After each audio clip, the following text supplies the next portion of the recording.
Top top করে output দিতে পারত, অর্থাৎ বলে দিতে পারত। এভাবে বেড়ে ওঠে গরিব অসহায় বাবা মায়ের ঘরে অলৌকিক গুণাবলীর শিশু মইরম। আল্লাহর রহমতে ওর হাতে অনেক রোগী সুস্থ হয়েছে। তার মধ্যে আমার সেজো আপার এক্সিমা হয়েছিল, ওর ঝাড়ফুঁকেই আল্লাহ সুস্থ করেছিলেন, যেটা আমার সামনেই ঝাড়ফুঁক হয়েছিল। মইরম আর আমি সমবয়সী ছিলাম। ও আমাদের বাড়িতে ওর মায়ের সাথে আসলে আমি অনেক হিংসা করতাম, কারণ ওকে আমাদের বাড়ির সবাই খুব বেশি ভালোবাসতো। আর আমি পরিবারের সবার ছোট হওয়ার কারণে ও অনেক আদুরে হওয়ার জন্য ওকে সহ্য করতে পারতাম না। সুযোগ পেলেই ওকে চিমটি কাটতাম আর মারতাম, তবে সেটা না বুঝে করতাম। আমিও তো তখন খুব ছোট বাচ্চা ছিলাম। এভাবে চলতে চলতে 2000 সালে মইরমের যখন 8 বছর পূর্ণ হলো, তখনও আমাদের সমবয়সী বাচ্চাদের থেকে সম্পূর্ণ ভিন্নই সে ছিল। সর্বদা পরিপাটি ও গোছানো থাকতো।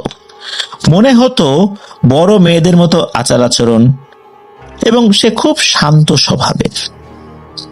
2000 সালের ফাল্গুন মাসের কোনো একদিন ওর কাছে থাকা সে পাথরটা যে কৌটার মধ্যে রাখা ছিল, সেই পাথরটা বের করে ও হাতে নেয়।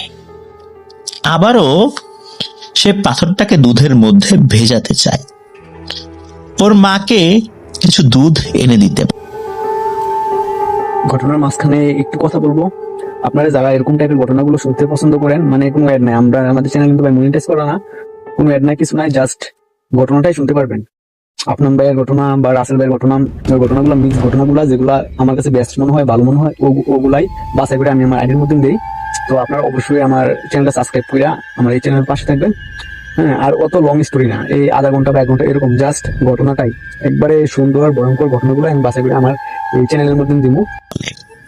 ওর মা রাগান্বিত হয়ে ওর হাত থেকে সেই পাথরটা নিয়ে বাইরে ছুঁড়ে ফেলে দেয়, যেটাকে আমরা আঞ্চলিক ভাষায় সাইজ বলি।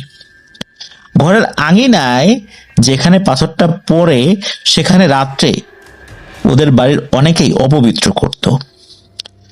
যখনই ওই নাপাক জায়গায় ওই পাথরটা ছিটকে পড়ে, তখন মইরম দৌড়ে গিয়ে ওই পাথরটি আবারও নিয়ে আসে এবং ওর গায়ে থাকা জামা দিয়ে পাথরটাকে মুছে কৌটার ভেতরে রেখে দেয়। এরপর ওর মা কাজের জন্য বাইরে যায়। তারপর দুপুরের দিকে বাড়িতে ফিরে এসে দেখে মইরমের শরীরে প্রচন্ড জ্বর এসেছে এবং সমস্ত শরীর রক্তবর্ণ ধারণ করেছে। এরপর ওর মা ওকে শরীর মুছিয়ে মাথায় পানি দিতে গেলে দেখে মইরমের নাক দিয়ে রক্ত বের হচ্ছে এবং শরীরে প্রচন্ড জ্বর এবং মাঝে মাঝে কাঁপুনি দিচ্ছে। ওর মা ও ভাইরা তড়িঘড়ি